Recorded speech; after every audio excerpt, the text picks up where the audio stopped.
I have a very short word of welcome to everybody. So good morning, colleagues, and I think especially a word of welcome to our very esteemed guests.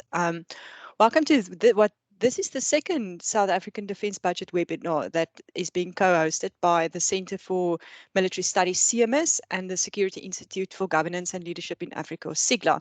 And both entities are situated in the Faculty of Military Science of Stellenbosch University. And just a very short background for those of you who are joining us in our collaborations for the first time.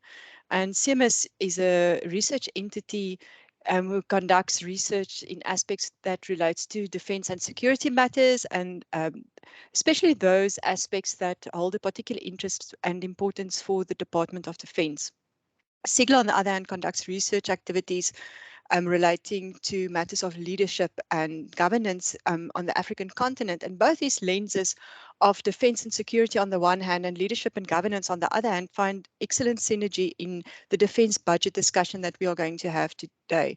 So those of you who joined us last year may recall that the conversation centered around the necessity of agile thinking against a background of extreme complexity. And today we take this conversation further by looking at the role of defense economics and its trade-offs. And the fiscal landscape has not improved. And as the recently published defense budget clearly shows us, the defense environment continues to face an ever-shrinking budget. And this is obviously exacerbated by what is happening at the moment with early retirements, voluntary packages, and also possible personnel retrenchments in an environment that's already critically unemployed. Yet the SANDF is expected more and more to execute their secondary functions in an increasingly hostile environment. So ultimately, the solutions lie at the political level, and today's discussions may be of some benefit to those decision makers that work in this very critical and complex roles that they fulfill. So we are extremely fortunate today to have at our disposal several noted academics who will share their opinions on focus areas that should be a priority in the Parliamentary Defence Committee, and also talk about their engagement with the Department of Defence and National Treasury regarding the budget of the next 3 years. So please allow me to welcome and hand over to our esteemed keynote speaker, Professor Andre Roux from Stellenbosch University Business School. He has a very impressive bio, and along with those of the discussants, it is available on the program. And he will talk about the role of the defence economics and its trade-off. So Professor Roux, you are very, very welcome, and the floor is yours. Thank you very much, Michelle, and good morning to everybody.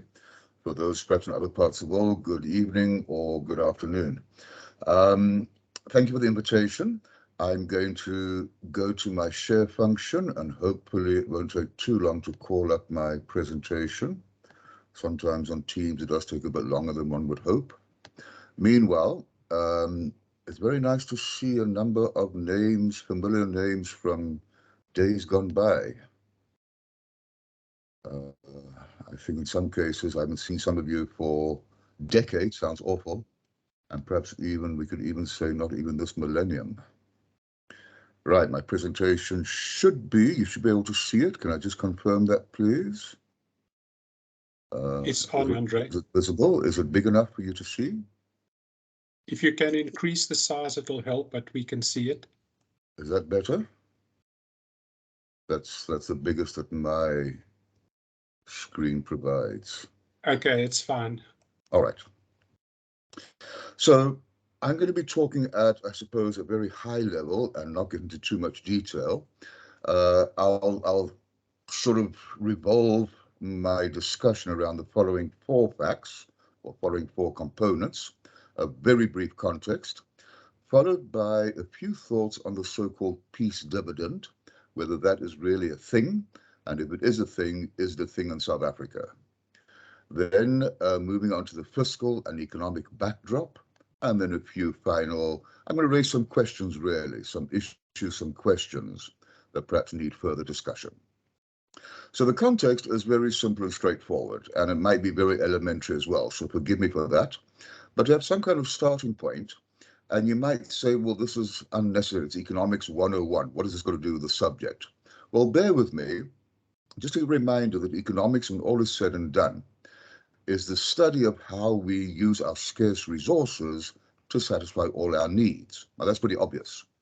But the fact that we live with the reality of relative scarcity means that we are constantly faced with having to make trade-offs. And a trade-off, in its simplest version, is to get one thing, we usually have to give up another thing. It's as simple and as complicated as that. To get one thing, we have to give up something else because we don't have enough resources to be able to acquire everything our hearts desire. This has a further implication. It means when making decisions, whether that be decisions made by consumers or businesses or governments, that requires trading of one goal against another. You cannot achieve all your goals, there aren't enough resources, you have to give up one to achieve another one. Now, taking this a step further, defense economics is a very specialized, if you like, branch of economics. It's not unknown. There are a number of defense economists on this planet and even journals in this area. It's quite a broad area. It's an aspect of economics that deals with things such as the level of defense spending, both in total and as a share of the economy, the impacts of defense spending, both locally and also for other nations, the reasons for the existence and the size of the defense sector, the relationship of defense spending to technical change, and the implications of defense spending for the international stability or instability, and many more things really. But nonetheless, although it seems to be very fancy, when all is said and done, it is still all about trade-offs. The well-known guns versus butter trade-off. So do we allocate scarce resources to more guns, defense spending, or do we rather divert those funds to other areas in society? So typically, we have to ask ourselves the very important question: what is more important, security and protection, or healthcare, education, roads, social security, and the like? And reaching an answer to this question implies that we act rationally. And a rational decision is one where the benefits outweigh the costs. Problem is that rational decision might nonetheless still be based on subjectivity. So the guns versus butter argument is still obviously alive and well, especially as we're about to see in the local South African context. So this raises the possibility of a so-called peace dividend, a phrase first coined, some say, by George Bush, others say by Margaret Thatcher, but it seems to have been coined sometime in the 1980s, in the wake of an expectation of the end of the Cold War, the idea being more or less the following.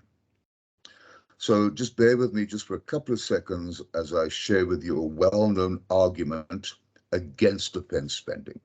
So what you see here is two potential items of spending: guns, military spending down the vertical axis, and butter, non-military spending on the horizontal axis.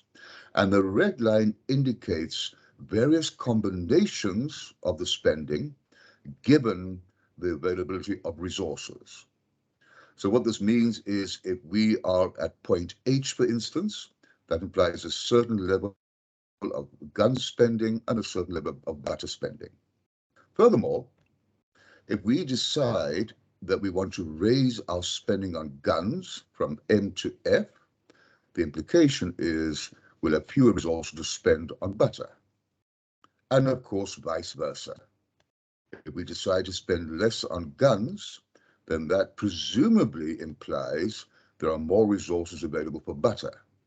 And this is where the notion of a peace dividend enters the debate. The notion or the proposition that economic benefits will accrue when money previously spent on defense is now made available for non-defense spending.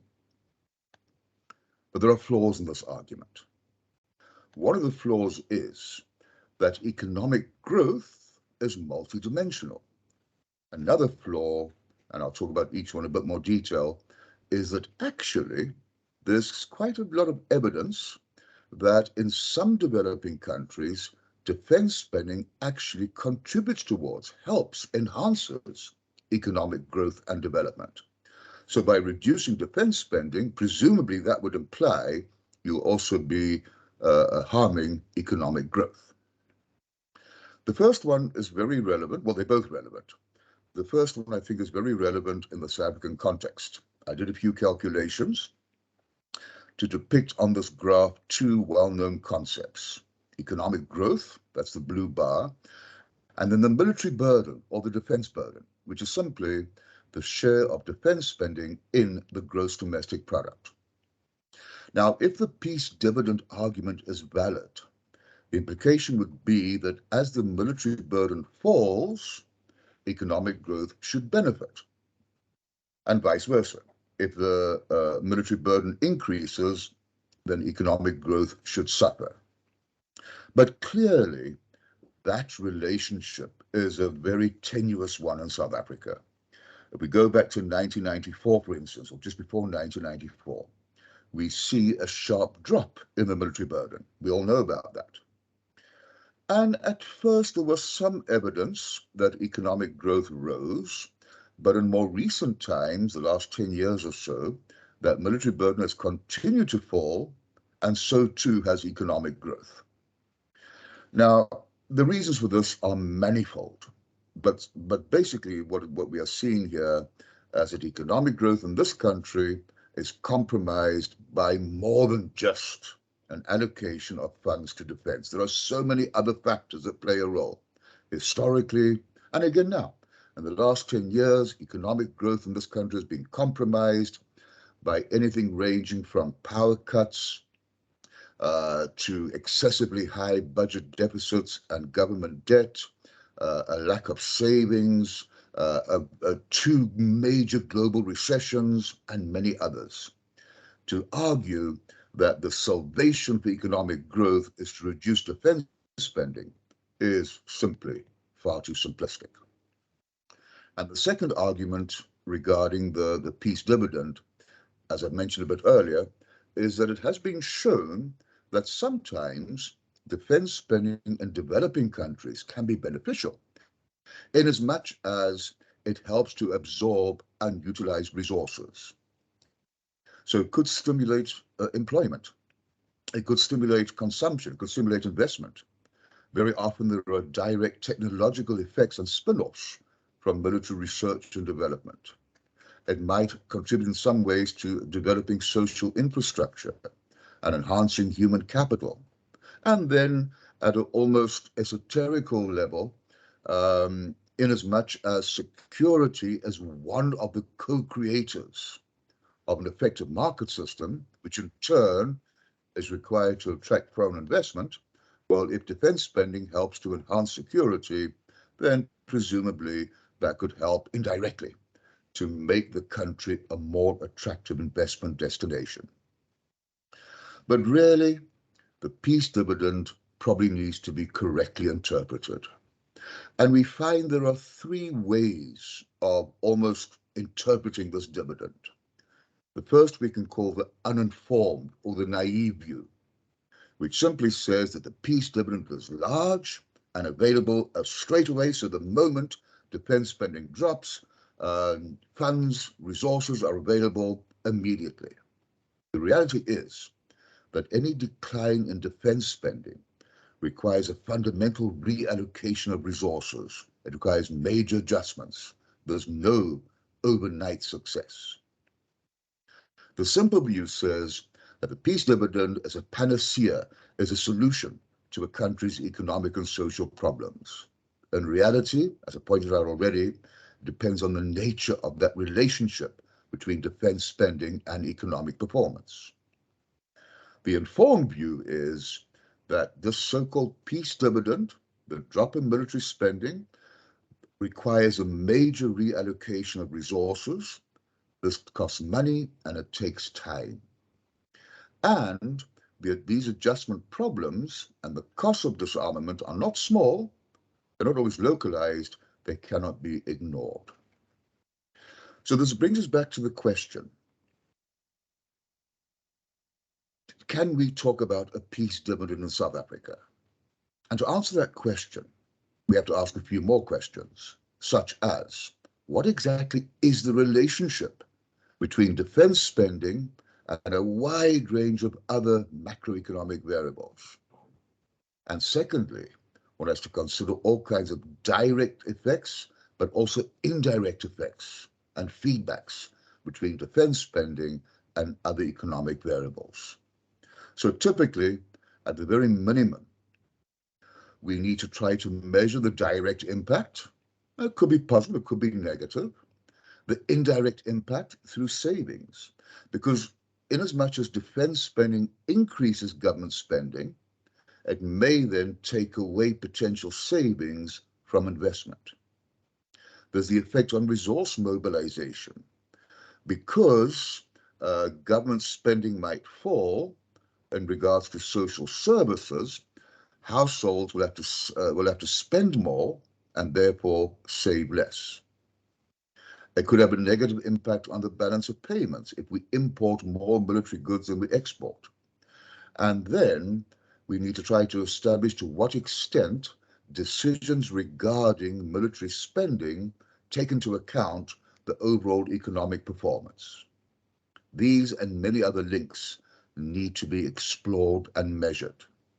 I'm just going to show you an example of a model that can be used to try to do that. But in applying such a model, what do we find for this country? Well, first of all, the possibility that defense spending might boost economic growth in developing countries does not apply to South Africa. The evidence does not support that proposition.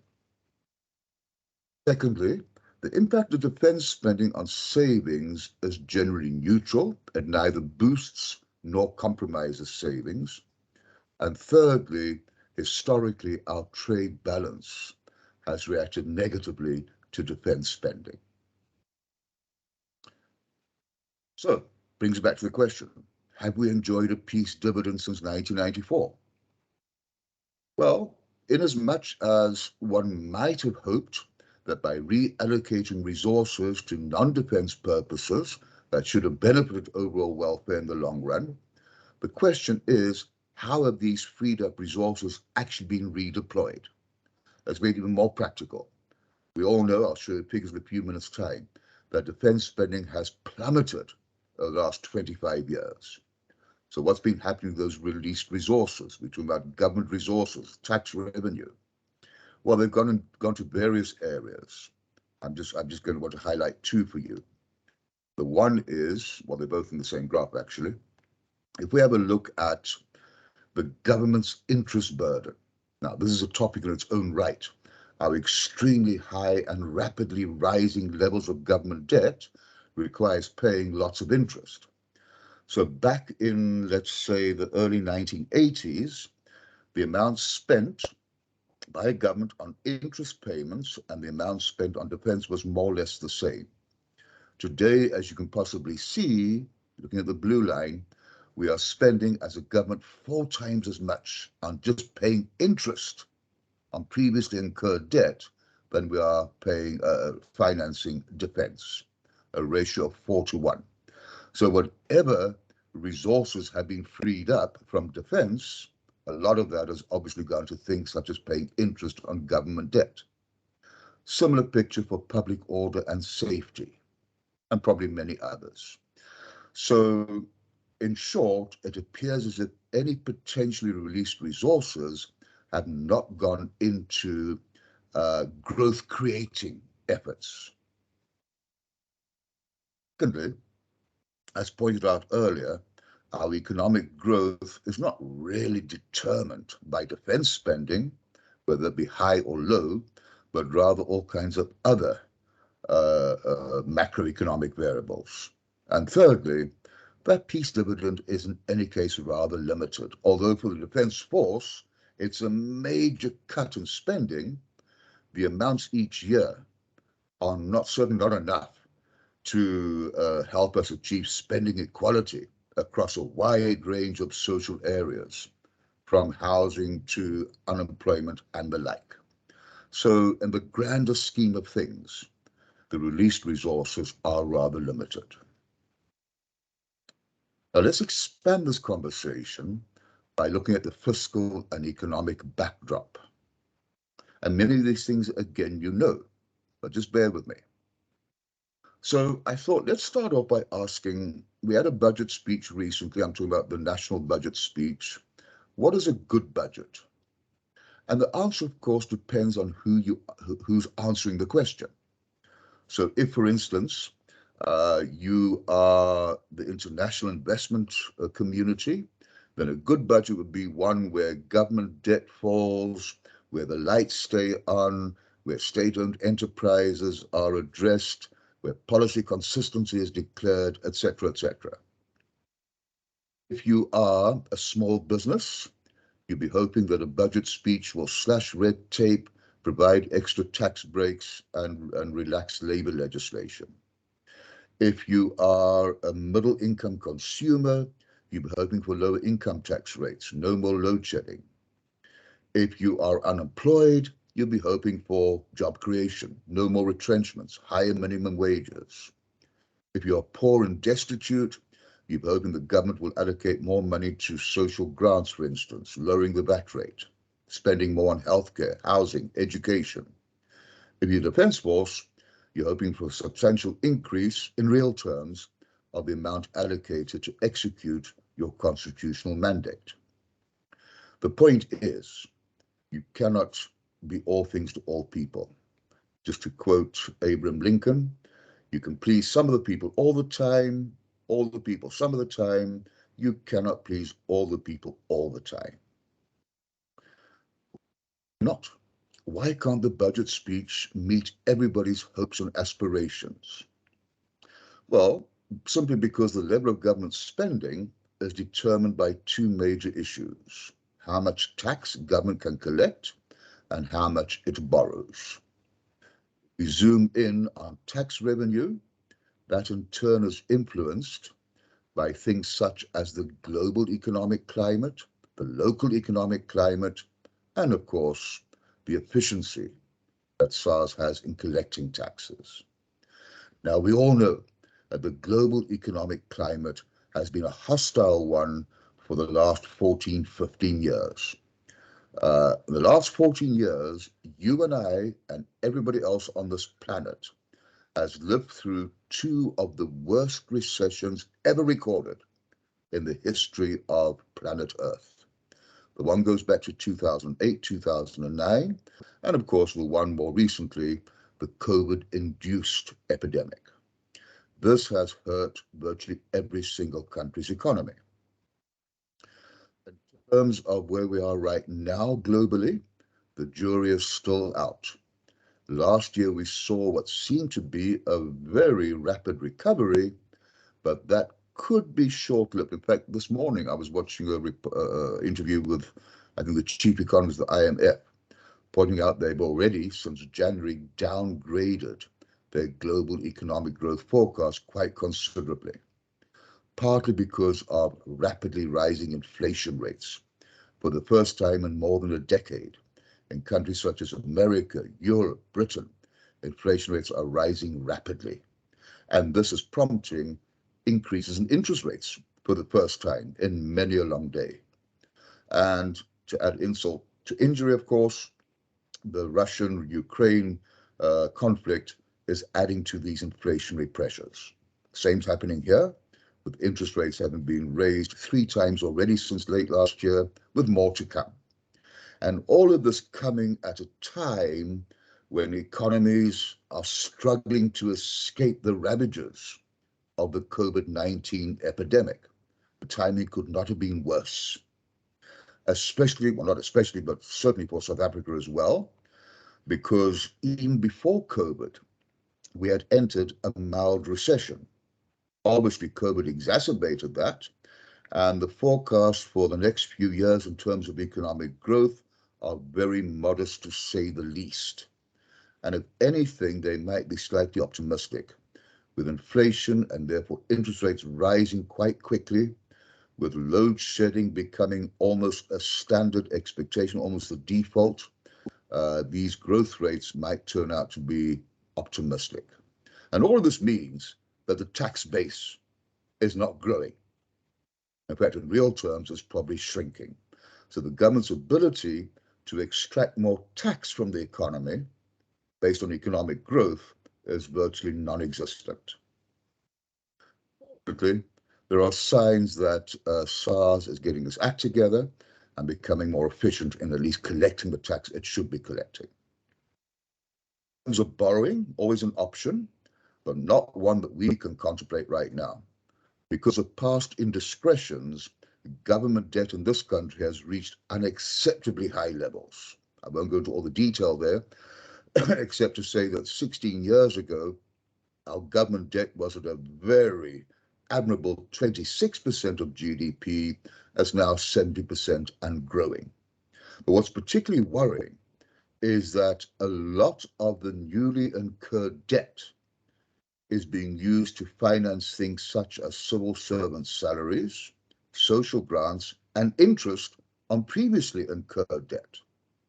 Just as a footnote here, for every 100 rands worth of tax that you and I pay, 20 rand goes to paying interest on previous debt alone. We've reached a point where government is borrowing money this year to pay interest on the money it borrowed last year and the year before.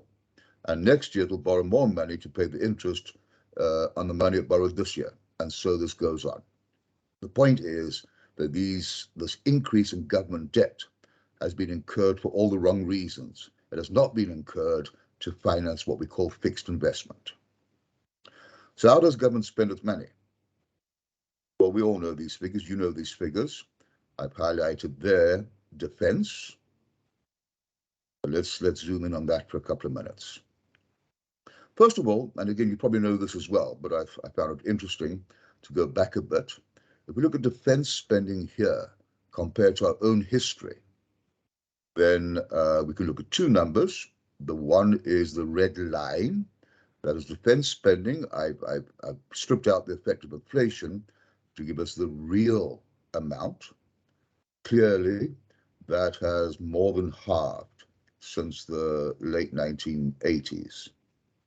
The green line is the defense burden or the military burden, defense spending as a share of the GDP, all the way down to roughly 1%. Also, for interest's sake, I wondered, well, what am I getting as a South African citizen? How much is being spent on me and all my fellow citizens?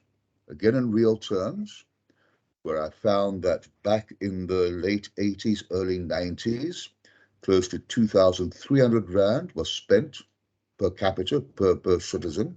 Today, as you can see, barely 600-700 rand. So in any sense of the word, as you all know, defense spending has plummeted. As compared to the rest of the world, well, there's our military burden again, and there is the world average. Now, of course, averages can be deceptive. These figures differ from country to country and from region to region. But for what it's worth, globally, the defense burden is 2.6%. So 2.6% of GDP is allocated to defense. In South Africa, it's not even 1%, it's 0.9%. So in both senses of the word, our own history and compared to the rest of the world, our defense spending is disproportionately low. So why does government not spend more on defense? If it's so low, why not spend more? Well, there are various reasons. One I've hinted at already. Many would argue, and probably quite correctly, that as it is, we are overtaxed. So it's going to be very difficult to justify raising more tax revenue from an already confined tax base to spend on defense. That's probably not an option.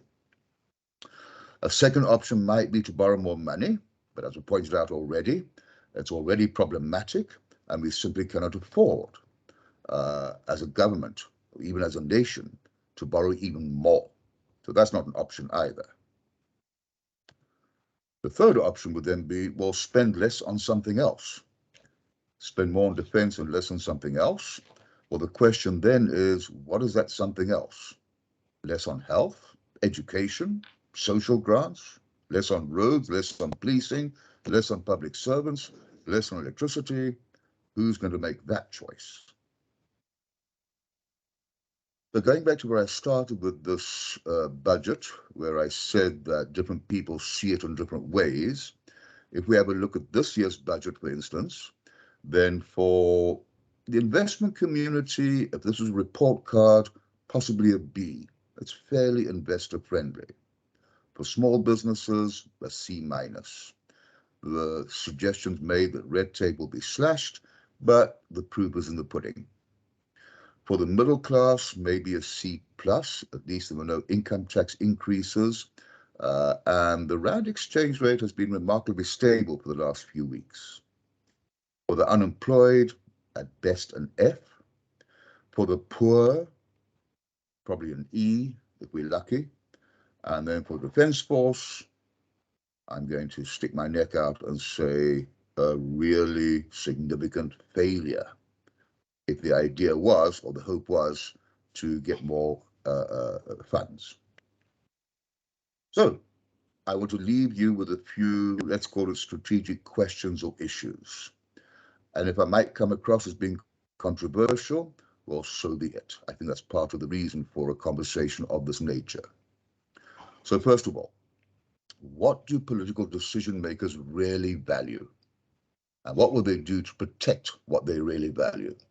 Do they value defense, or do they value, let's say, socioeconomic upliftment? What is security, and how much of it is enough? What is an acceptable level of GDP allocation to defense?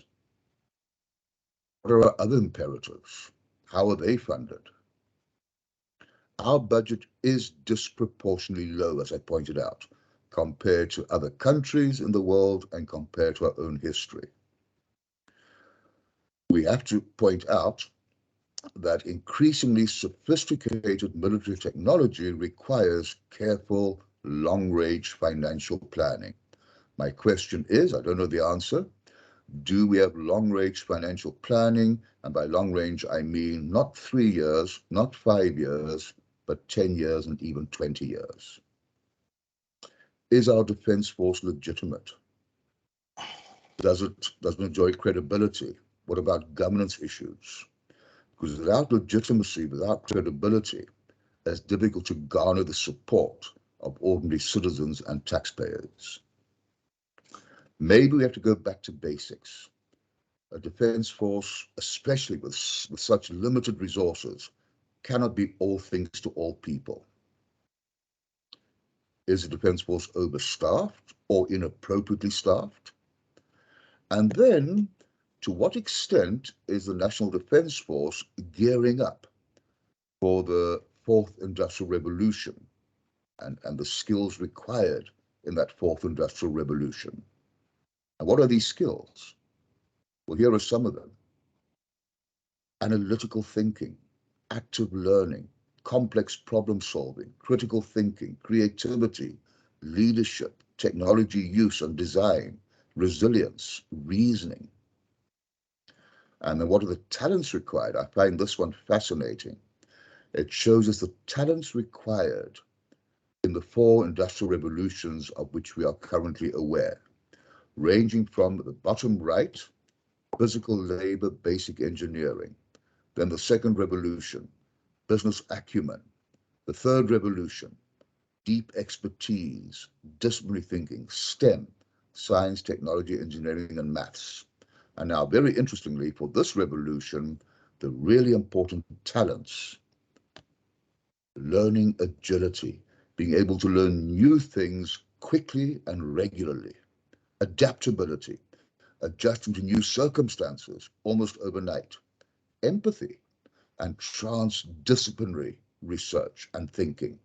So different disciplines, seemingly totally divergent disciplines, getting together along with practitioners and creating brand new knowledge.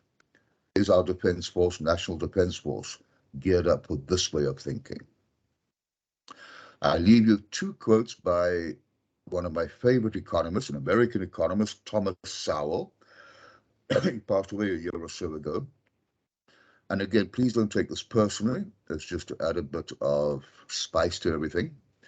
He once said, a well-known thing initially, the first lesson of economics is scarcity. There's never enough of anything to fully satisfy all those who want it. He went on to say, the first lesson of politics is to disregard the first lesson of economics. And then the same gentleman had this to say, there are no solutions, there are only trade-offs. You try to get the best trade-off you can get. That's all you can hope for. There are no solutions, only trade-offs. You try to negotiate the best trade-off you can get. That's all you can hope for. And on that note, Francois, Michelle, I think I've reached the end of my 25 minutes. Yes, I think it's virtually on the dot 25 minutes. I shall pretend it is.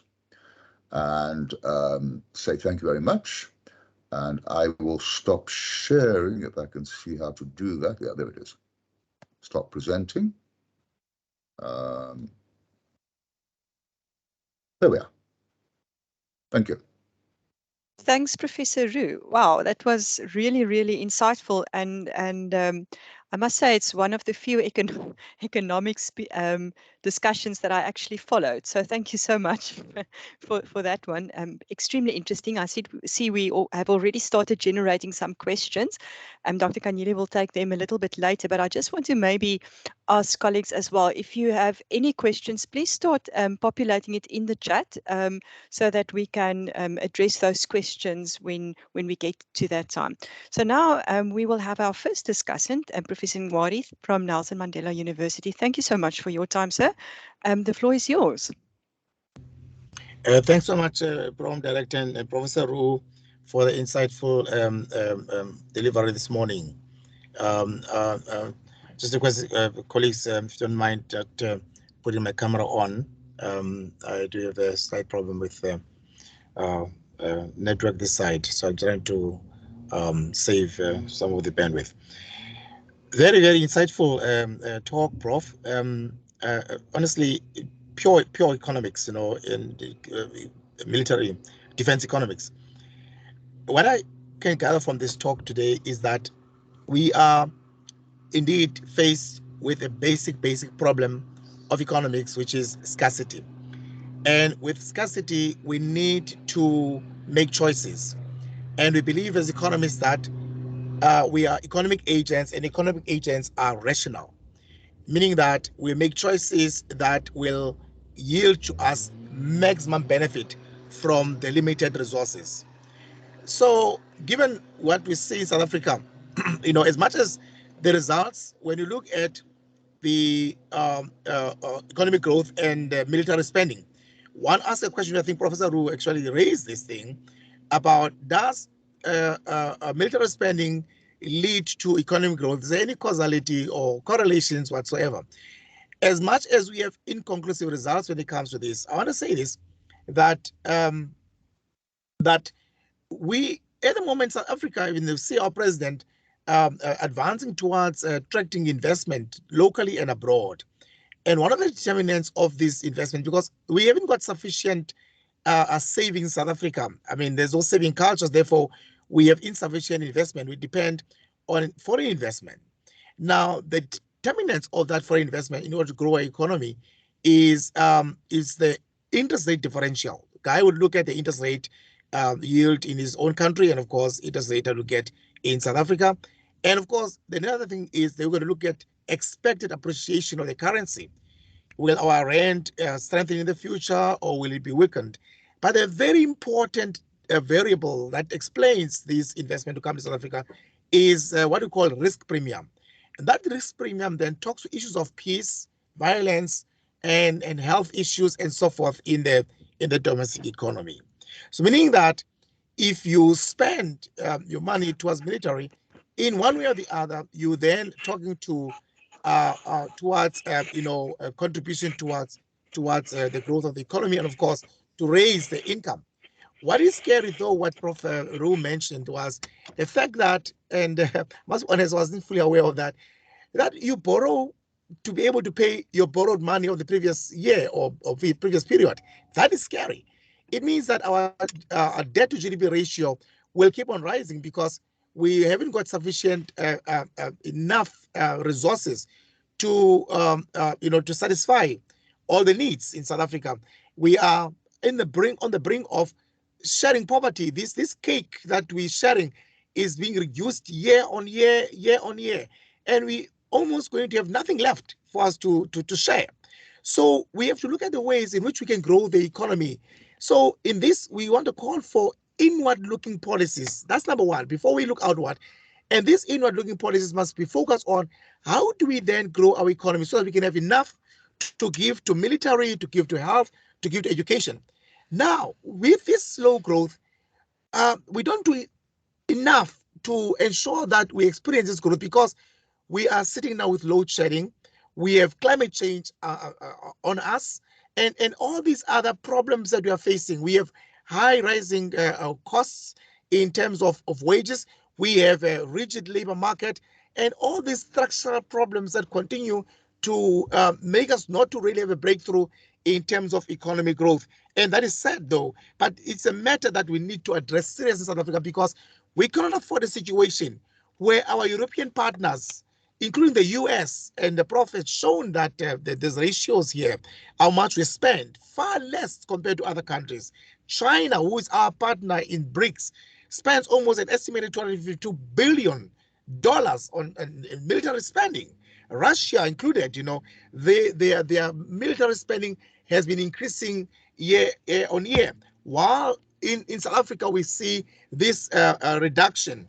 And of course, we cannot afford to have defense with dilapidated facilities and aging equipment, insufficient stock levels, and of course, and that brings also kind of a low morale because you gotta have enough for you to be able to run your business. So we have to make these choices in South Africa. Now, Professor Roo brought that first diagram there about protecting possibility curve, choice between guns and butter. So my response to that as well, Chair, would be that we have to look at our budget line because we are constrained in terms of, he said it as well very well, that the choice between guns and butter is constrained by the budget. So we have to look at the optimum position. What is it that we really value much in South Africa in order to grow the economy? What is that we value between guns and butter? As much as we've got social responsibilities to make sure that we do not neglect our education, we don't neglect our health facilities and so forth. Likewise, also the environment within which we work needs also to be looked after, which means that speaks to your military spending. Now, what are the economic implications of a reduced military spending in a country? It leads to a negative effect in terms of loss of capacity in your defense force, and that loss of capacity means that we will not be able to achieve the peace and stability that we want. The foreign direct investment that we want to pull from other countries, developed countries and so forth, one thing they look at as well is the stability of the region, the so-called geopolitical environment. They look at the stability, how stable is the environment, because the risk of putting your capital in a country that is not stable is very high. And therefore, we may be shooting ourselves our own foot if we do not ensure that we've got a stable environment through the military spending. So there's been a number of studies, that address this that we're talking about today, in terms of the effects of military expenditure on technological advancements, innovation, and economic growth. According to Smith, he says that investing in the military is significant for countries' wealth. Through military expenditure, the government is fulfilling its basic obligation in achieving a laissez-faire country.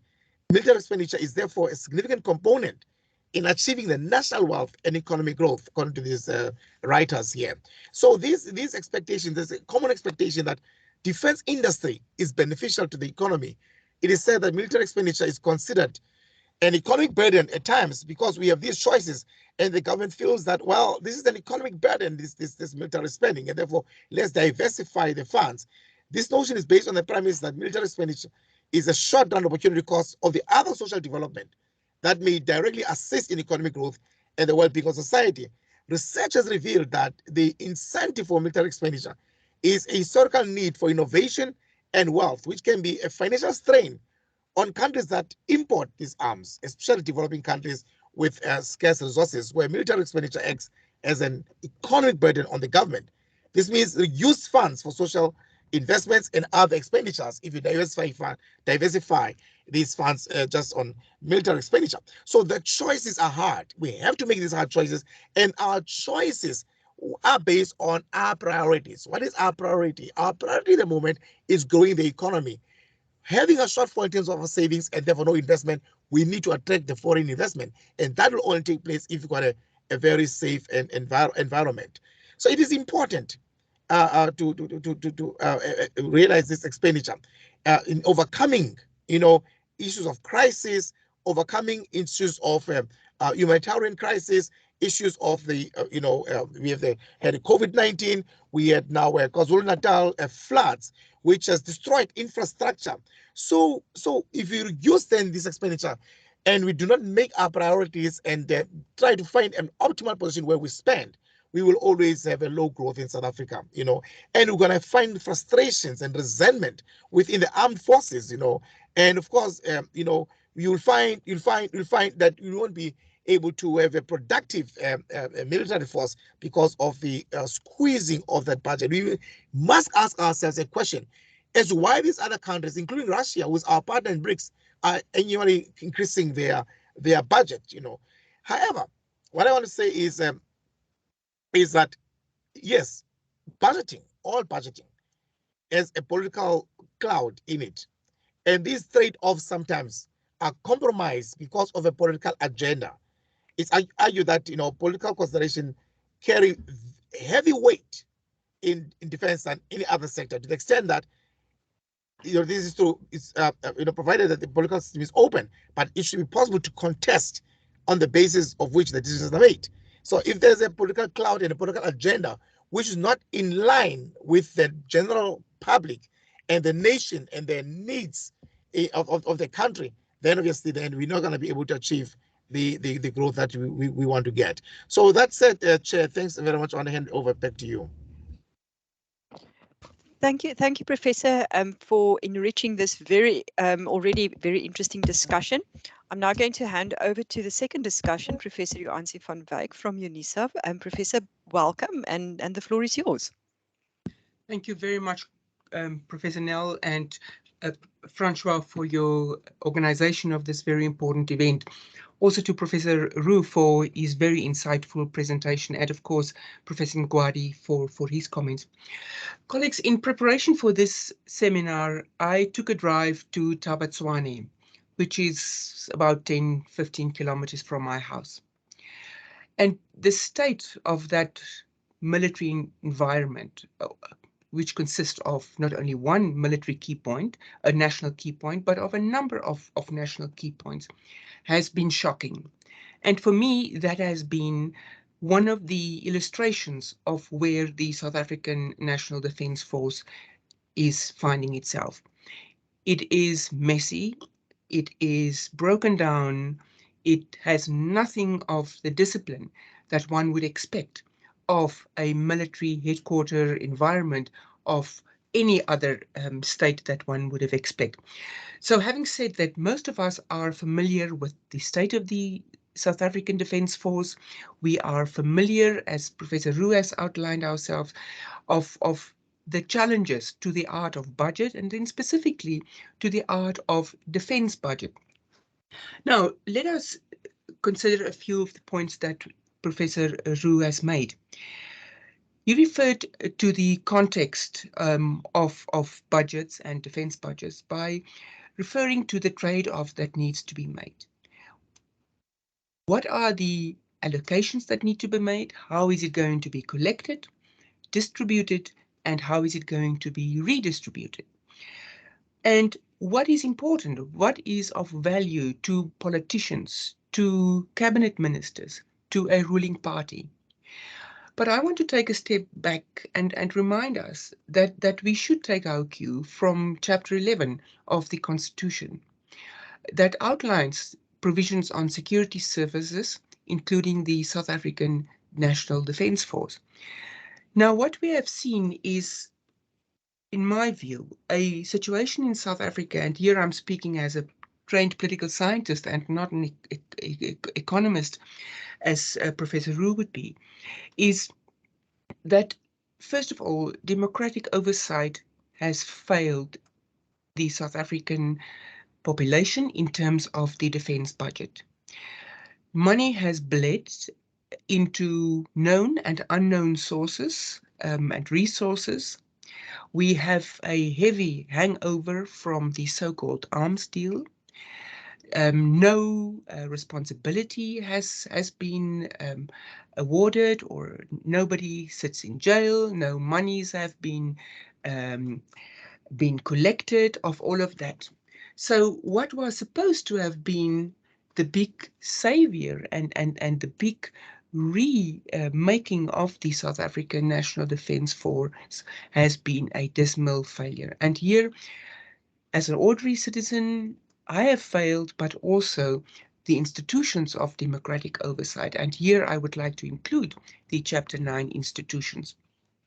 So the allocation and the art of budget making, and Professor Roux has referred to that, is not only giving money and throwing money at issues. Particularly in the South African context, it is about major trade-offs, social, economic trade-offs that needs to be made. So a second point that I want to talk about is, what is the purpose of the South African Defence Force? Literature refers to the fit for purpose defence force that we should strive for. But what is that purpose that the South African Defence Force has set itself out? What is the vision and mission that we want to achieve? Now, that is outlined in the South African Constitution. But how does that how is that aligned with the foreign policy objectives of South Africa? Have decisions been taken that take the capabilities and the force readiness of the Defence Force into account? And has the Defence Force been of any influence in foreign policy decisions that have committed the South African government, the taxpayer, and the South African Defence Force? So ideally, we should have a discussion on what is it. Now, there has been decades of what this specifically entails. The ideal is, and Professor Roux has referred to it, that we should have an agile, empathetic, a ready defence force. We have instead a huge salary burden. We have unprepared soldiers. You've seen the memes going around of the poor military discipline. We have a top-heavy military leadership, and of course we have poor infrastructure, poor force readiness, and of course we have a lot of equipment that is not able to perform as it should be. To such an extent that we had to import technicians and all kinds of engineers and whatnot from Cuba to do that. Now, this brings me to another aspect.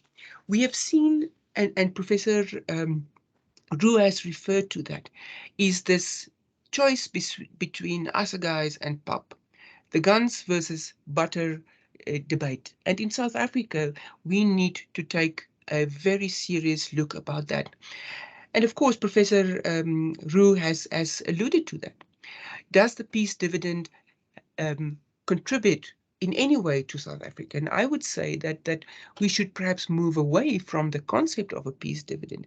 Instead, look at a security or a stability dividend, but also in terms of a developmental dividend, because the South African National Defence Force is gravitating towards a more of a developmental defence force.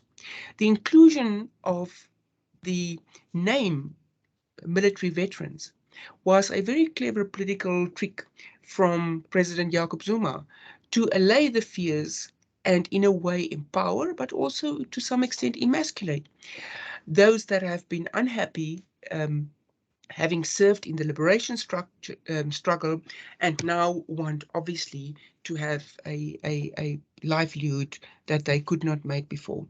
So we should make a definite decision, is that what is the role of the Defence Force in that sense? Do we have a Defence Force that is fit for purpose for a developmental state, which South Africa has declared itself for? Is that a specific type of Defence Force that we need to do, and how do we then align the budget, the art of budget making? Now, of course, there are no definite answers to this, but we need to reconsider this. We need to, in the South African case, we need to have load shedding in the Defence Force. Load shedding here refers to a smaller, more competent, more agile Defence Force in terms of number, a strong military industrial base that is not only one of the ways to attract foreign direct investments, but also to stimulate economic growth. We have bled technical and scientific people in that sense, and you are familiar with that. All of this has led us to have a blunt Defence Force, which in my view is not necessarily capable to achieve the objectives set out for the Defence Force in the Constitution. Of course, allocation does not necessarily equal readiness, and we have to face a future where our defence budget, as well as what we can do with that money, we will have to do more with less. Hard choices will have to be made. There should be heavy oversight on the Defence Force, its capabilities. There should be a high-ranking reconsideration of the South African Defence Force. And here I think it is important that we take a leaf from the intelligence services that has undergone deep reconsideration through the Mufamadi report and the panel members. And I think that could lead the way. We know that the Defence Review of 2050, we will never be able to achieve in terms of budget that shopping list that has been set out. We cannot have a Defence Force or South African budget where the debt to defence, as Professor Roux has indicated, is 4-1. So we need to consider what is defence, what is peace for us, and have we not overcommitted ourselves in terms of our international obligations if we take a Defence Force as one of the instruments of South Africa's foreign policy? The solution is not more tax, not lending more, not taking away from other portfolios. Professor Roux has left us with provocative strategic imperatives to look at. What is the value that is awarded to the Defence Force? Who is leading the Defence Force? And we have seen questionable and laudable ministers leading that department. We need to consider what is security for us. Are we able and capable of responding to new global environments? Surely we are not at the current state of the art of defence budgetary. We are surely also not prepared for before IR. We have to reconsider the kind of Defence Force. And let me end here, is that if the Defence Force is one of the instruments of our foreign policy, then surely there is a disconnect. And we have seen that in terms of our foreign policy architecture and our defence architecture, there should be greater alignment. This is perhaps an aspect where the National Security Council can make a major contribution, but we need to think of solutions that do not necessarily involve more money. it is perhaps time that we do the basics, and Professor Roux has referred to that, is perhaps we should fix tires, fix roads, broken glasses, just fix our military base. I mean, what do the annual intakes or the biannual intakes that are recruited into the Defence Force, what do?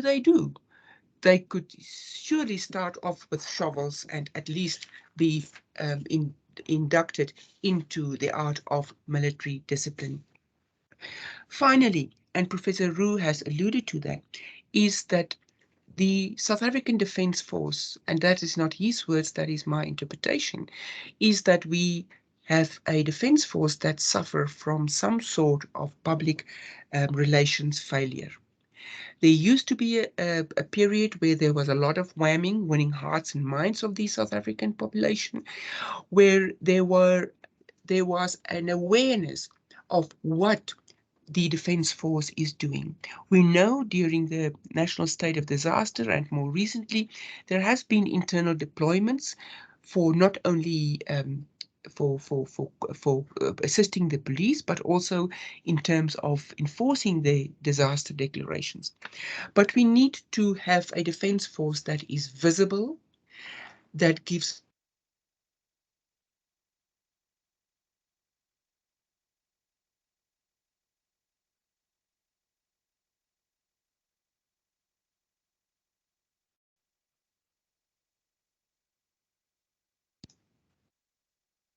You answer, are you still there? Yes, I am. Okay, we just lost you, I think. So if you finished. Yes, I am. I'm so sorry that I don't know how long I have not been audible. Okay, it was very brief. So if you Okay, finished, Michelle, you can continue. thank you. Thank you, Professor, and thank you, Francois. Yes, I was also a bit confused at the moment because, load shedding and our electricity just went off. So I thought maybe, there was a little bit of a glitch there. But be that as it may, Professor Van Wyk, once again, thank you. Always very, very insightful. And Dr. Kanyele, our speakers have been very, very generous and they've given us more time for discussing questions. So I hand over the floor to you. Thank you, Program Director, Dr. No, and colleagues around the virtual table. We definitely have been spoiled for choice here. I mean, all the decision makers have all the answers, or almost all the answers that they require in terms of making the right choices. I'm not going to spoil the presentations from the three speakers, the presentations that they've made. Let me go straight to the questions that we have. Please continue to jot down your questions using the chat functionality, and then we will read them back to our speakers. Starting right on top,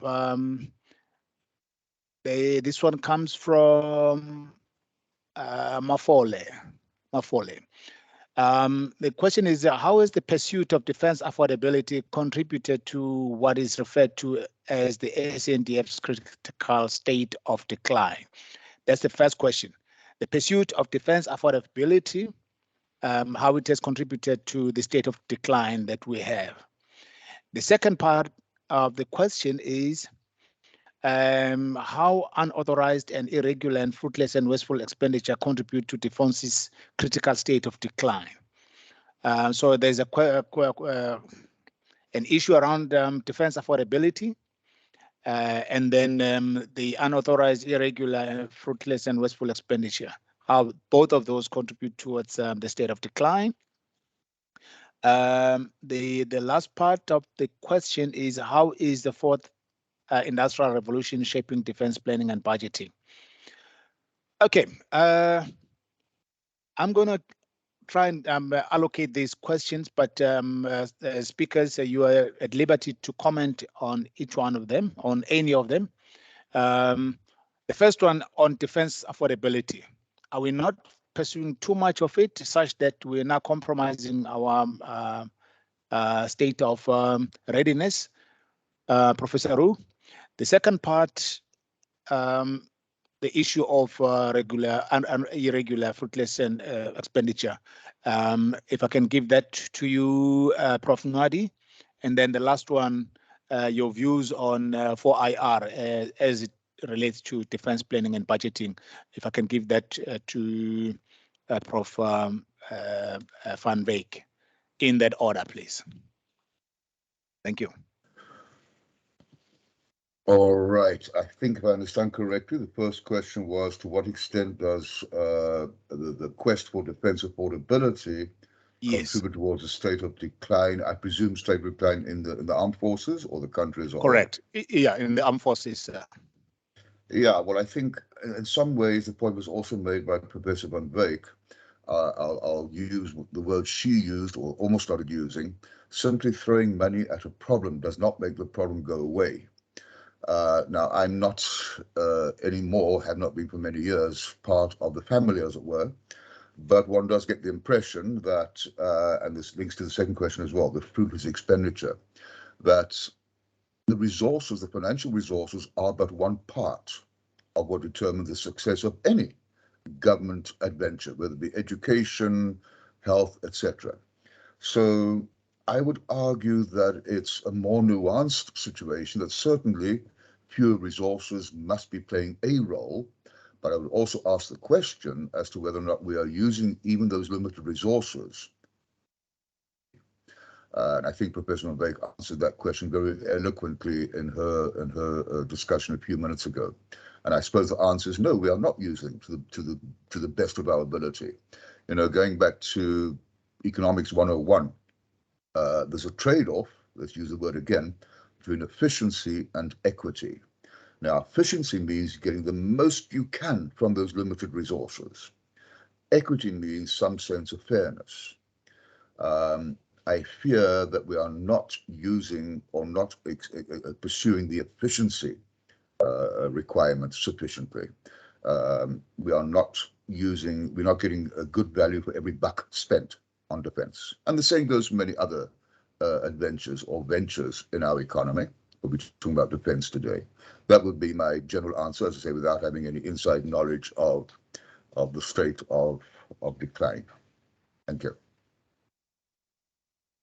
Thanks, Prof. Prof. Nwadi, on this unauthorized irregular expenditure and so on, is it contributing to the state of decline of the defense forces?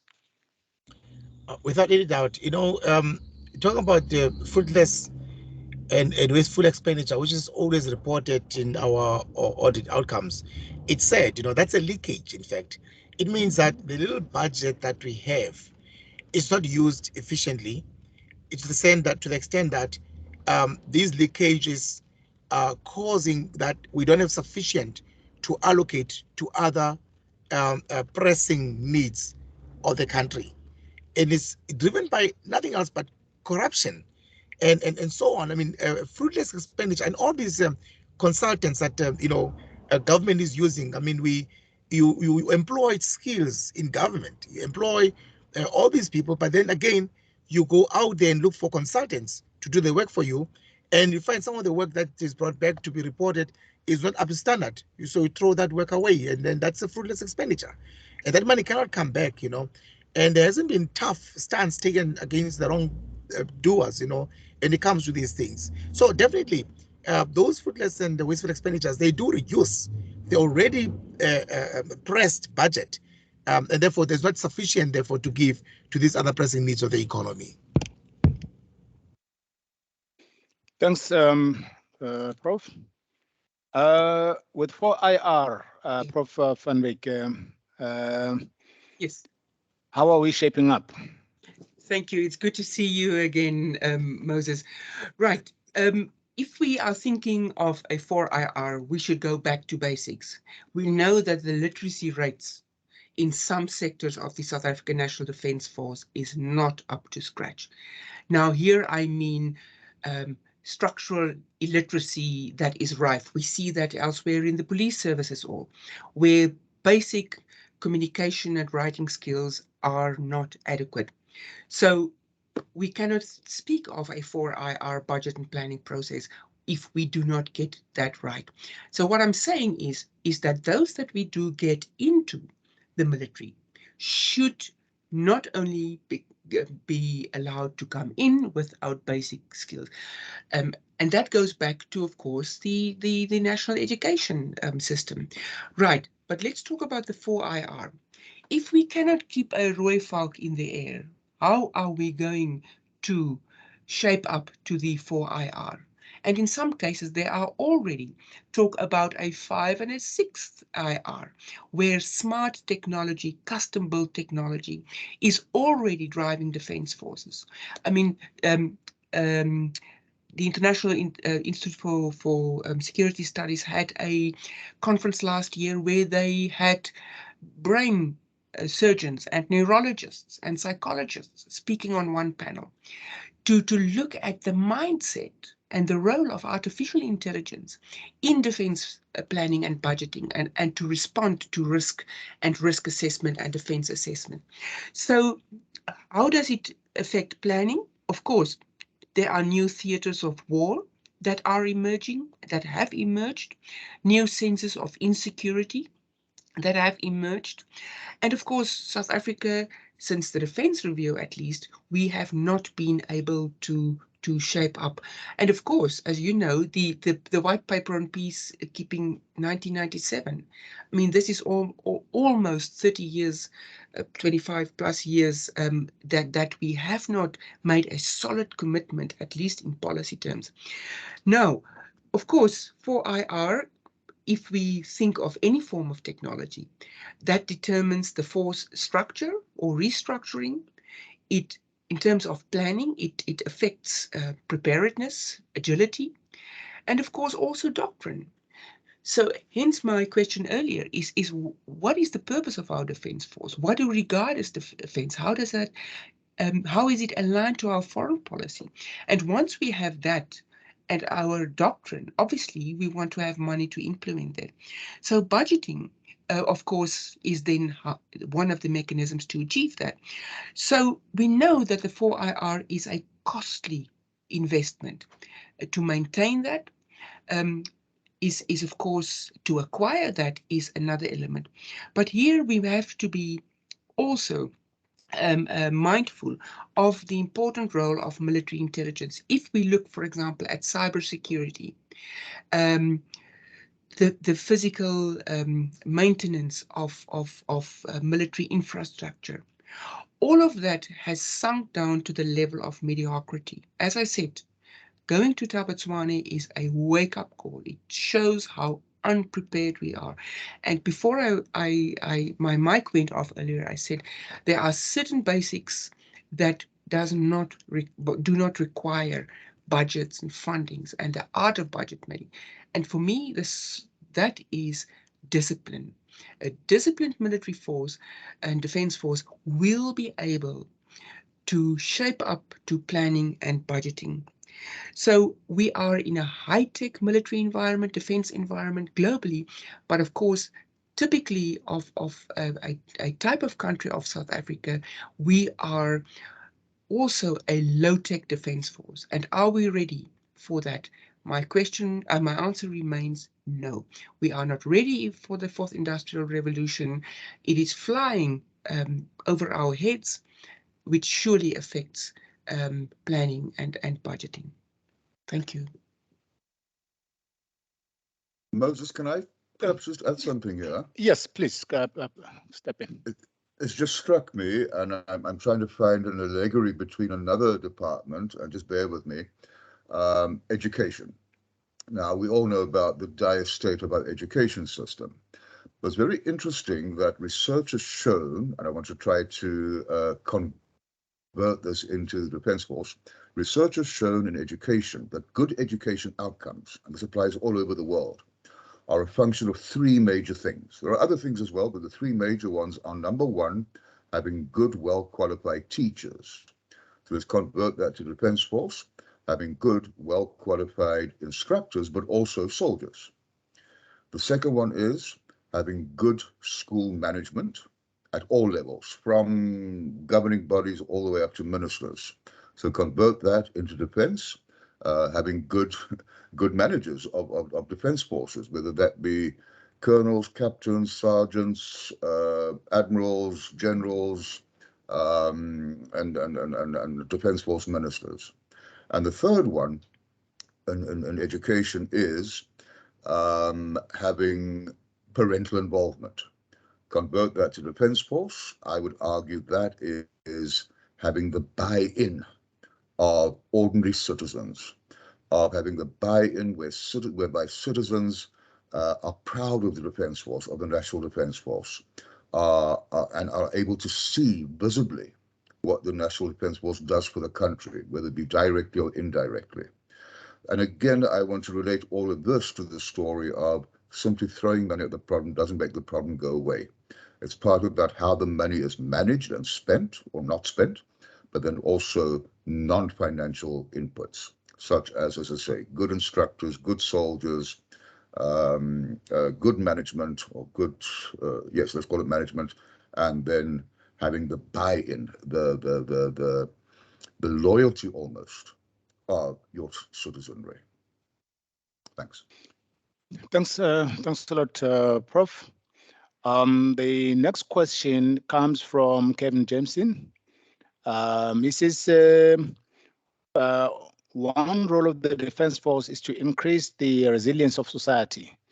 We may be saving on defense spending, but we are losing capacity for research, for search and rescue, disaster response, counterterrorism, backup capacity for internal security, etc. All of this has costs to South Africa's economy. Has any attempt been made to quantify this? In other words, as we lose capacity in various areas, it therefore has a direct impact on how the economy performs. And what will that be in terms of opportunity costs and otherwise? Any views on that? I think that's quite a huge one. Eh?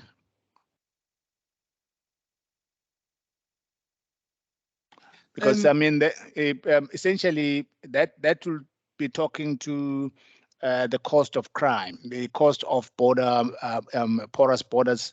What does it cost the economy and many other aspects? But any takers from any of the panelists? Any inputs on that?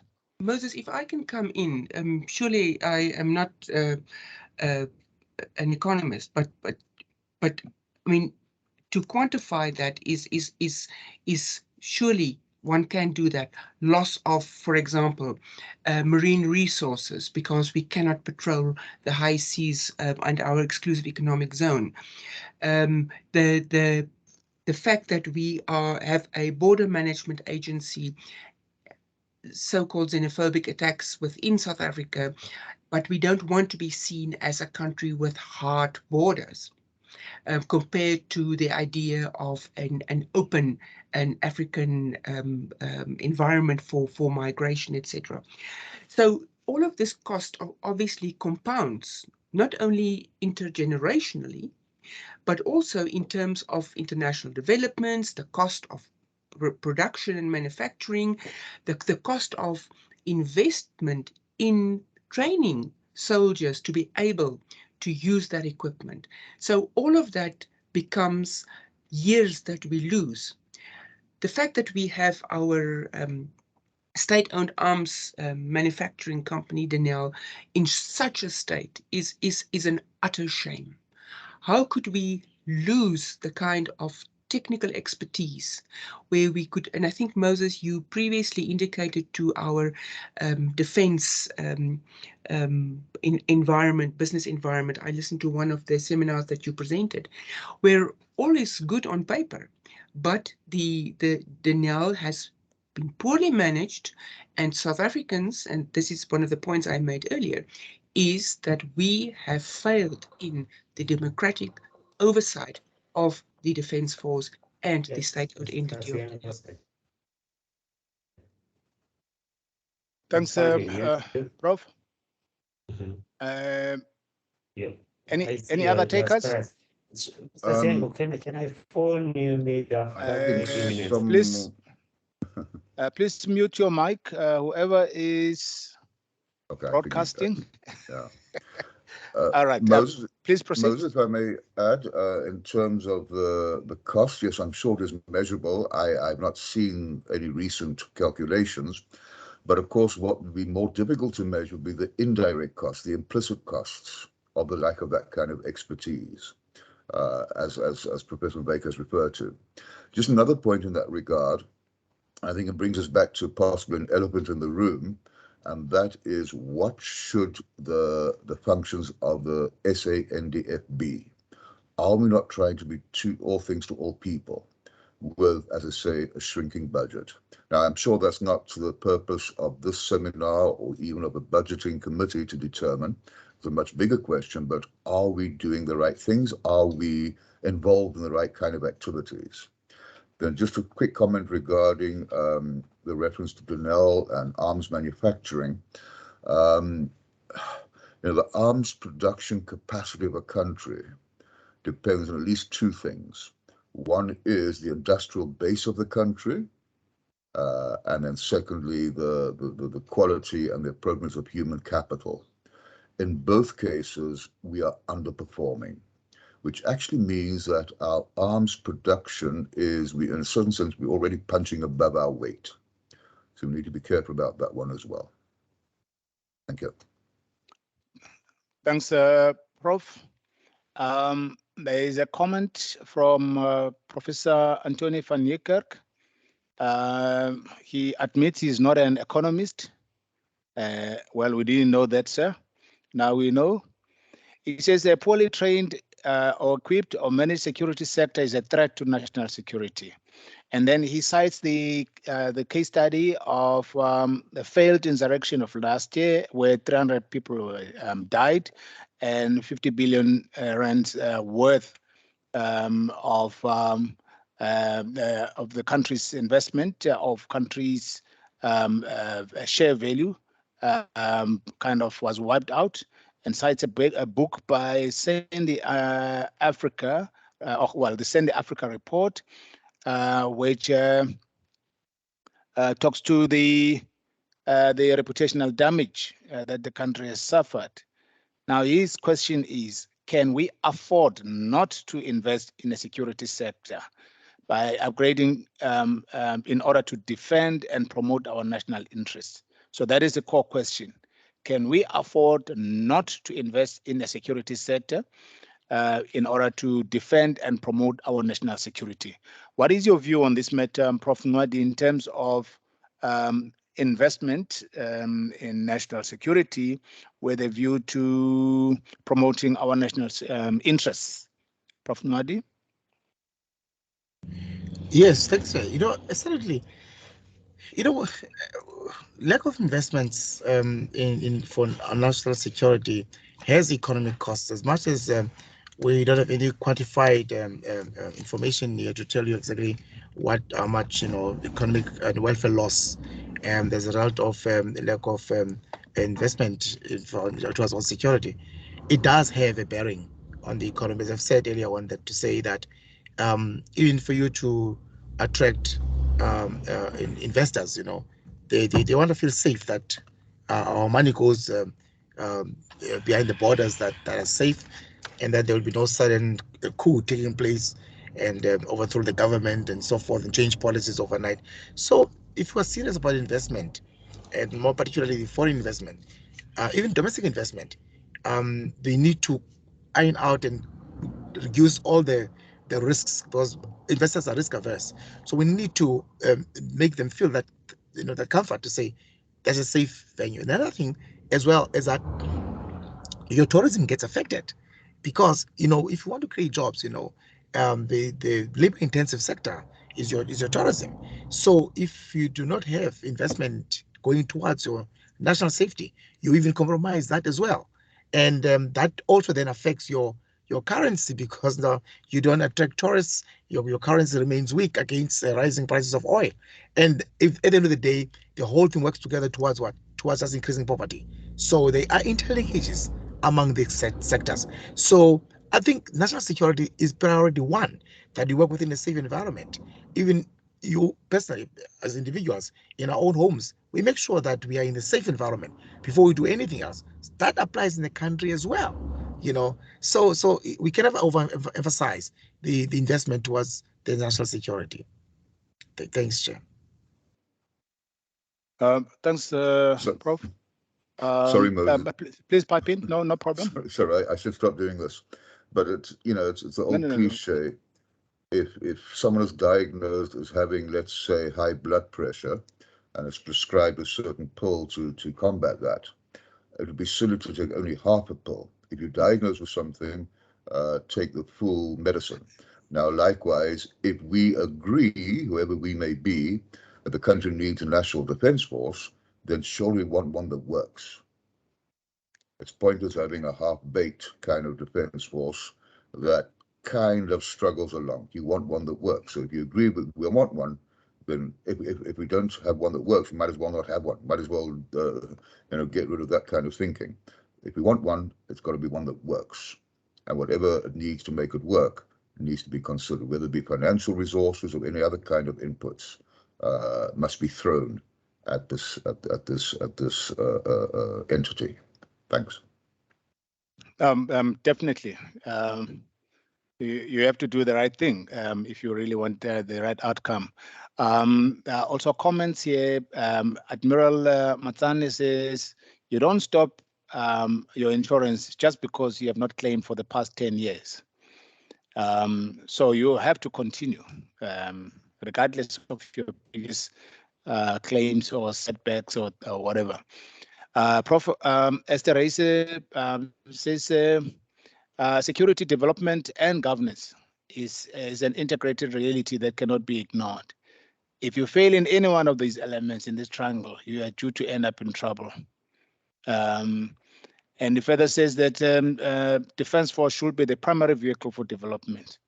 It's not what it is designed for. In fact, it cannot do. It is not what it is designed for. In fact, it cannot do development. In fact, I think it takes us back to the discussion on the trade-offs and the guns and butter debate that we've all what the presenters have alluded to. There is a question from Mafole who says, what are the possibilities of augmenting defense budget through income generating initiatives as part of a bigger infrastructure build program of infrastructure of South Africa? Are there any possibilities of augmenting defense budget through income generating initiatives of the defense force? For example, he cites the example of participating in the infrastructure build. Obviously, there may be many other possibilities. Any comment, Prof. Van Wyk? Yes, thank you, Moses. In my view, a defense force is one of those institutions that do not necessarily have to have the books balanced all the time. You don't overspend, but at least, you know, it is one of those expenditures that you have to live with. But of course, what do you do with what you have? I do not support the idea that a defense force should be a developmental agency. It is a defend force and a protection force of the Republic.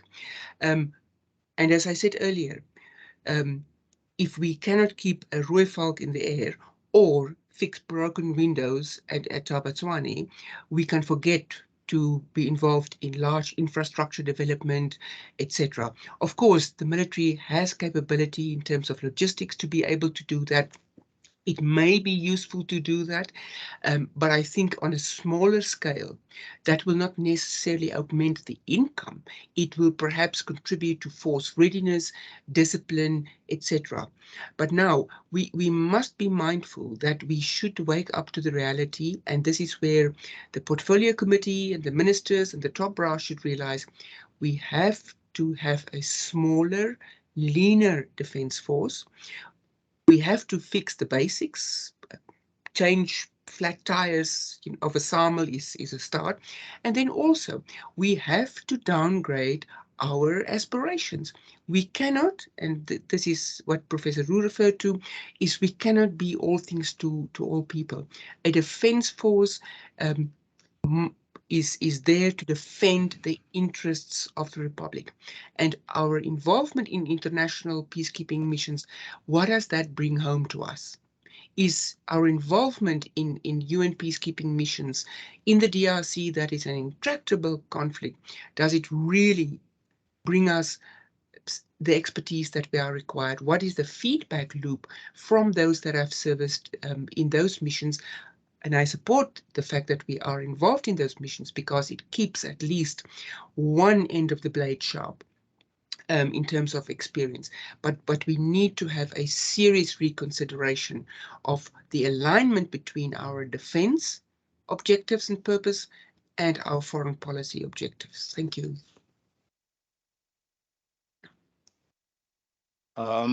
Thanks a lot, Prof. In fact, it is aligned to my observations, and I thought maybe I should throw this back to you, Prof. We were discussing possible trade-offs. I'm sure our policymakers who are either participating in this webinar or are going to have access to this discussion are going to be asking, all right, now you guys have been discussing things. You have told us something about trade-offs and so on. But what can we put on the menu? What can we put on the menu? We have mentioned a few issues, but I would also like to put the following on the table, or rephrase what the speakers have already put on the table. The first one is we have a lot of operations, peacekeeping operations. I know you said you like the idea of having peace operations, Prof. Van Wyk. But there are members out there that maybe we should abandon peacekeeping operations and focus on strengthening the borders. Abandon peacekeeping operations and focus on strengthening the borders. Now, immediately the question is, how much is at stake? How much will we be saving? Will it make any impact on the economy or on the defense budget? Is it likely to impact in a meaningful way? All right. We have MONUSCO in the DRC or Ops Mistral. We have SAMIM in Mozambique. We have OPCOPA, which is a SADC anti-piracy and maritime security operation on the Mozambique Channel. Those are the major operations. I'm talking about the external ones, not the internal ones. Now, the immediate implication for that is that our obligations in respect of the AU and SADC, like SADC standby force contributions, will be in jeopardy. We also understand that these operations are supposed to be paid for by the UN and also on demand by the RSA. But we also know that there are issues with reimbursements. The process is not as efficient as we want it to be, which means in most cases, we have to go on South African budget in order to sustain these operations. So in other words, the first trade-off is peacekeeping operations versus strengthening the borders. Our borders require at least 22 companies. We can only field around 15 at the moment. The second possible trade-off that requires a consideration by our principals is, Prof. Van Wyk, you say you went to visit one of the places around Pretoria Yes, in preparation for this. Yes, I took a drive through Botswana. And that was just one place and one day. Yes. Now, should we not be reducing the number of military bases and land assets that we have as a country? Well, it's a painful decision, but it's something that might have to be put on the table. We have just about 0.5% of the country's landmass or territorial size, excluding our waters, territorial waters, that falls under the Defense Force. Now, it is not big by any, so we're not saying it is redundant or is excessive. But the point is, do we need all of it?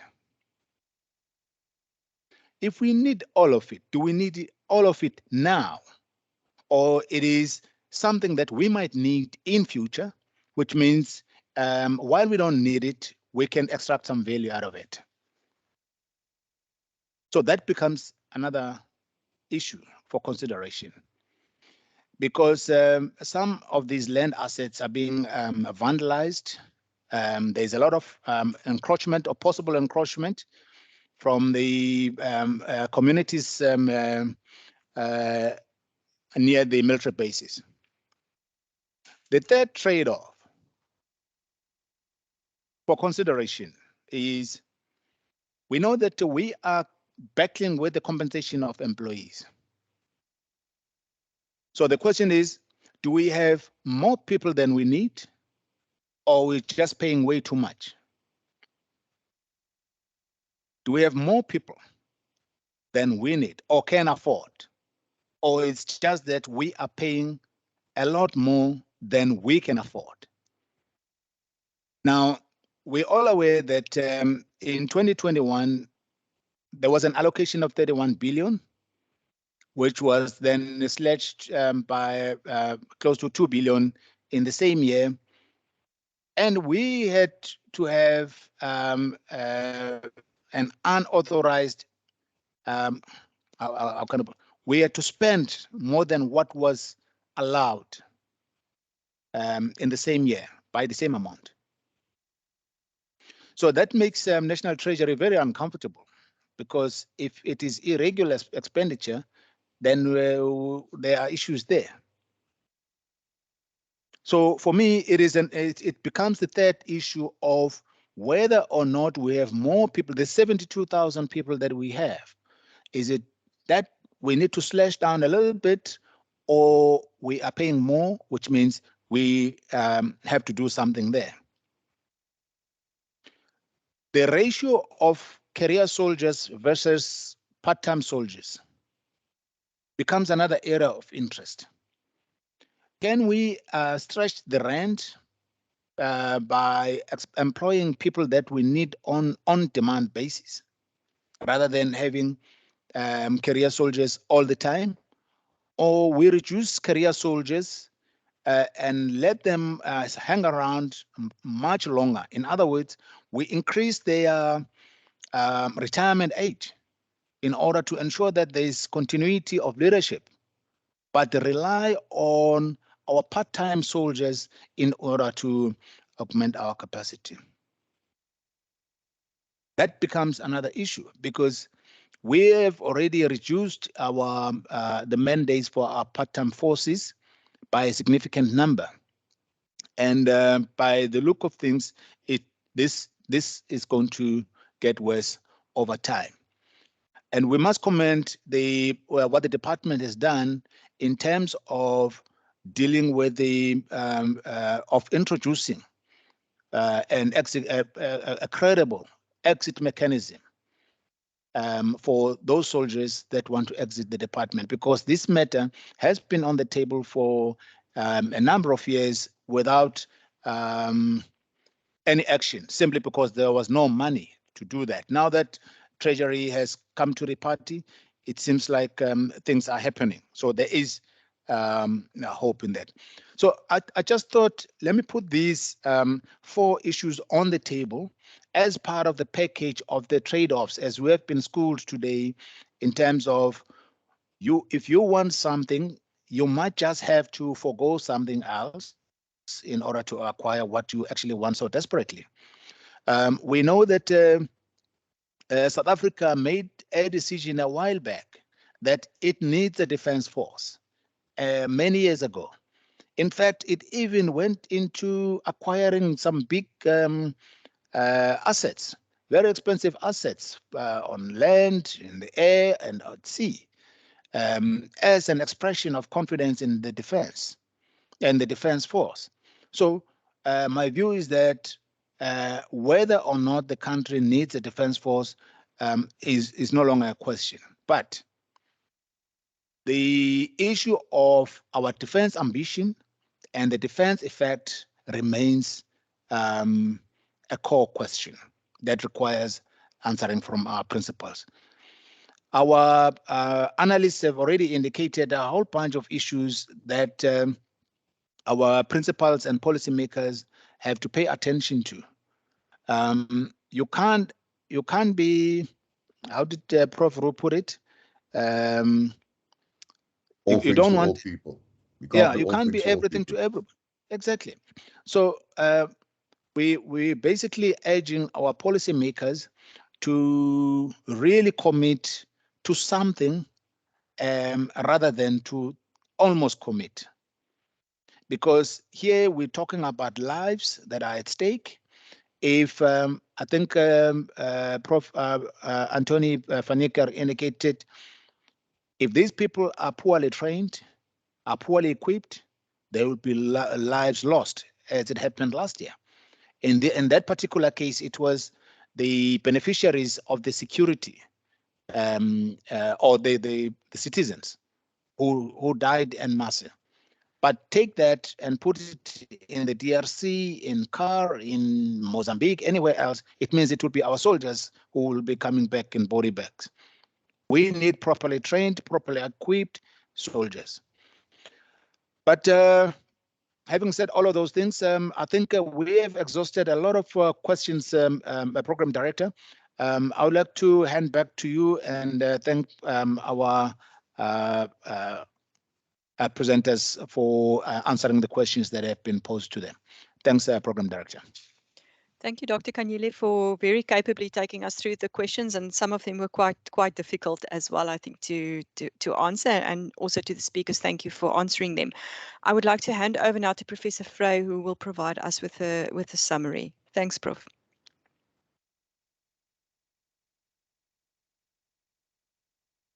Thank you, Dr. Nel. Thank you, Dr. Kanyile and the speakers. I'll be very quick. Personally, I think that the topic we addressed and to pitch it against the art of a South African defence budget played out very well in the kind of discussions we had. There are no easy answers. There are no simple answers, and that you're really going to need teams, decision makers, and clusters that can master the art of trade-offs. Trade-offs came through very strongly when we had a look or listened to Professor Ru about one, there could be a flawed understanding that the peace dividend is not a given. The idea that it will be there if you shrink defense spending, well, welcome to a surprise. And that to shrink defense spending should probably go along with role contraction. And then it raises the question whether South Africa did in fact master the peace dividend. And then a little bit of an outside risk raised by Professor Ru and touched upon by the two discussants of the fourth industrial revolution, that might be something far on the horizon because we are struggling to deal with what we have now and moving forward. In terms of the discussants, Professor Kwadi again underlined scarcity. It's a given, and the art of dealing with it is how do you respond to it? If it's a given, how do you respond to it? Overall, this is something that says, if it's about trade-offs, if scarcity is a factor it's going to be with you, you cannot keep everything on the table. something has to give. And my personal opinion around this is we are looking at decision makers that for a very long time had to do trade-offs, but they wanted to keep everything on the table, feeding back into the argument not being everything for everyone. Professor Nkwadi also referred to something important, the risk premium, that this is multi-sectored, and if you can't get it right, well, what's going to happen to your foreign direct investment? Now, developmental thinkers and economists, I think, will be quick to point out to us just how important it is if you can master the art of having a flow of foreign direct investments into your country. So don't get it wrong, because you cannot maintain or promise or ensure stability. So this is about hard choices. And these hard choices in South Africa, in terms of defense and defense spending, are now at the level of political decision makers. That is why they were elected, and that is why they were appointed into these posts.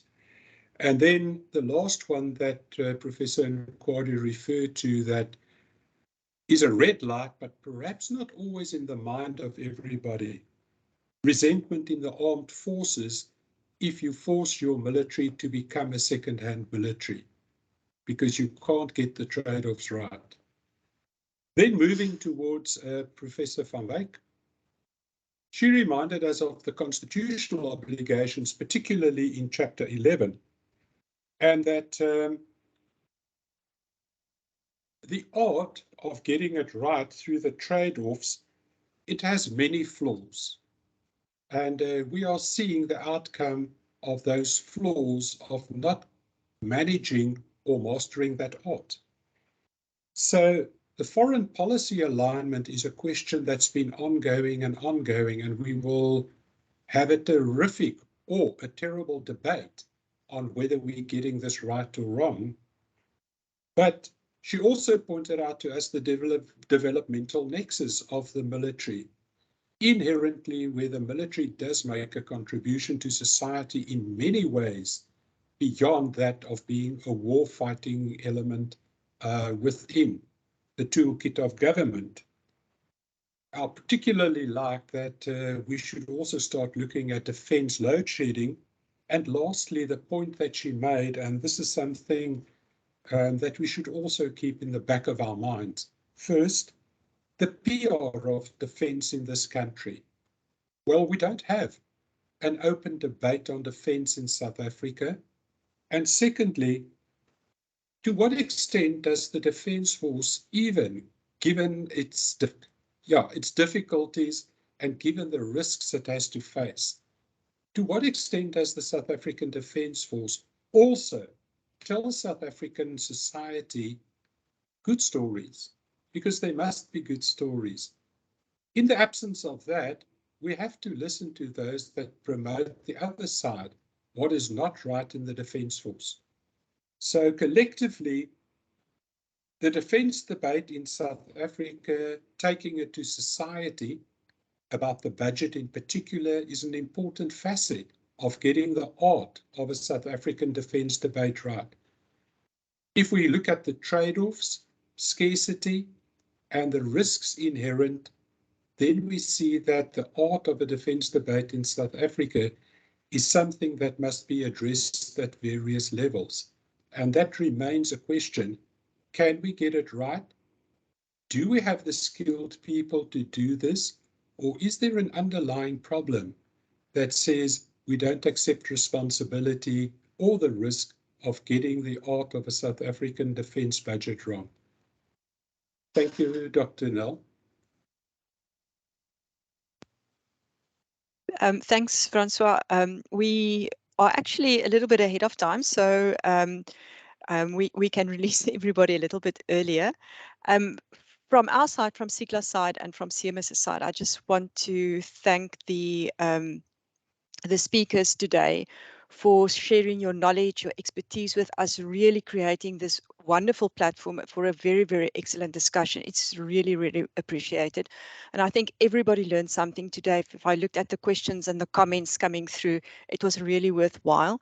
And then also to the people who logged in and our colleagues and our guests that joined us today, thank you for your participation, and thank you for using your time, and we know your time is always very valuable to you, and spending it with us so that we can have these discussions. So hopefully next year we can look at another discussion on the defense budget. Who knows, maybe it looks a little bit better. We can always be optimistic, but from our side, thank you very, very much, and you must enjoy the rest of your day. Goodbye. Thank you.